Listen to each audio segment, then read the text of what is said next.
Inspirazila.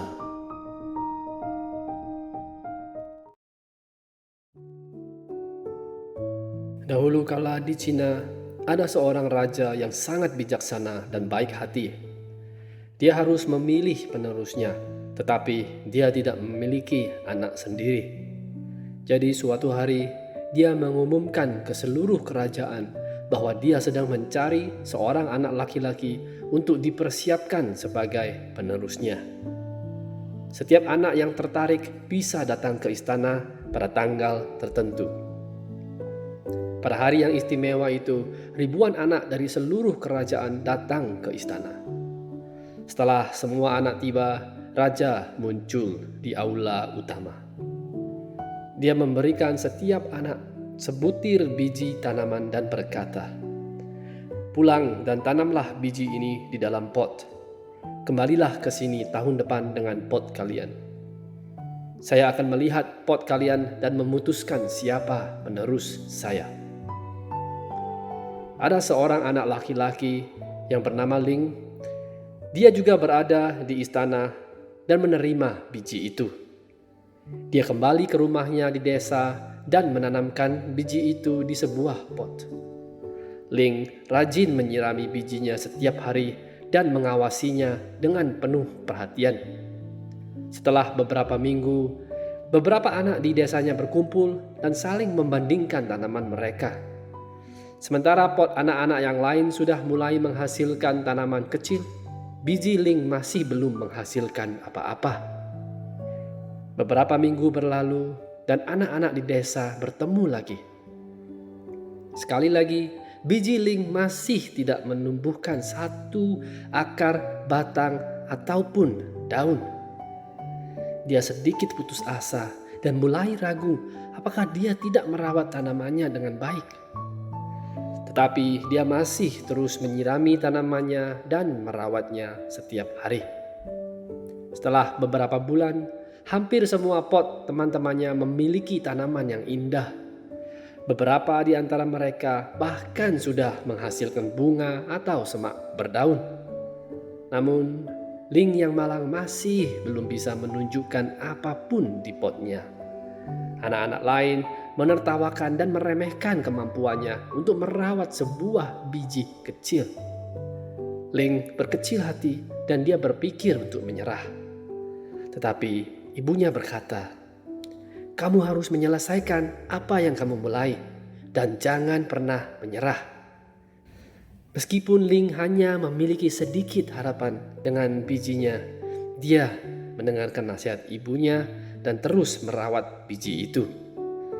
Setahun telah berlalu dan waktu telah tiba bagi anak-anak untuk kembali ke istana dan menunjukkan pot mereka kepada raja.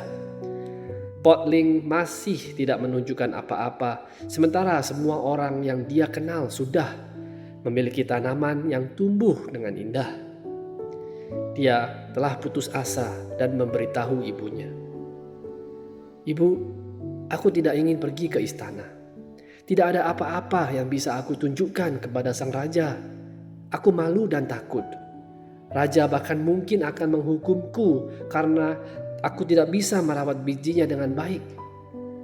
Ibunya menatap matanya dan berkata, "Kamu harus berani dan bisa bertanggung jawab. Ini adalah biji dan usaha kamu sendiri. Kalau kamu sudah melakukan yang terbaik, kamu tidak perlu takut. Justru kamu harus bangga dengan usahamu sendiri." Di istana, ribuan anak berdiri dengan cemas saat sang raja berjalan melewati mereka satu persatu. Dia terus berjalan dan melihat ribuan tanaman, pohon, semak, dan bunga yang mengesankan di pot anak-anak tersebut. Tiba-tiba, sang raja berhenti berjalan ketika dia melihat pot Ling. Dia bertanya dengan tegas, "Apa yang terjadi di sini? Di mana tanamanmu? Kamu tidak merawat biji kamu?" Ling sangat ketakutan dan berkata, "Saya menyirami bijinya setiap hari dan saya merawatnya dengan baik, Pak. Tapi biji itu tidak tumbuh." Raja mengangguk dan tidak mengatakan sepatah kata pun. Dia terus berjalan selama beberapa putaran lagi untuk melihat semua pot lainnya. Setelah beberapa jam, dia selesai melihat semua tanaman dan duduk di tengah aula besar.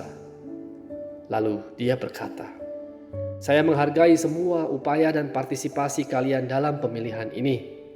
Saya ingin memanggil Ling untuk datang ke sini."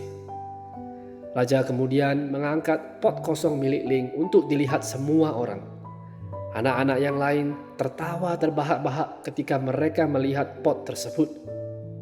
Sang raja kemudian berseru, "1 tahun yang lalu, saya memberi kalian masing-masing sebutir biji. Biji yang saya berikan kepada kalian adalah biji rebus. Biji tersebut tidak akan bisa tumbuh, apalagi menghasilkan daun atau bunga. Hanya ada 1 orang yang berani dan jujur untuk membawa pot kosong ke hadapanku. Dan orang itu adalah Ling. Dia akan menjadi pewarisku dan raja kalian." Teman-temanku, ada saat-saat dalam hidup di mana kita memilih untuk berbohong atau mengakali orang lain demi menyelesaikan sesuatu. Meskipun orang lain mungkin tidak mengetahui atau menyadari kebohongan kita, hati nurani kita tetap tahu. Seiring waktu, kebohongan dan ketidakjujuran akan menghancurkan jiwa kita. Saat itu, kita mungkin tidak akan bisa membedakan yang mana benar dan yang mana salah, apa yang baik dan apa yang buruk. Kita harus berani untuk mengakui usaha dan tindakan kita sendiri. Kita harus menyelesaikan apa yang kita mulai. Kita harus selalu berusaha melakukan apa yang benar. Pada akhirnya, kebenaran pasti akan terungkap dengan sendirinya dan menjadi suatu kemenangan untuk diri kita. Terima kasih telah menonton. Jangan lupa untuk like video ini dan subscribe channel kami. Inspirazilla.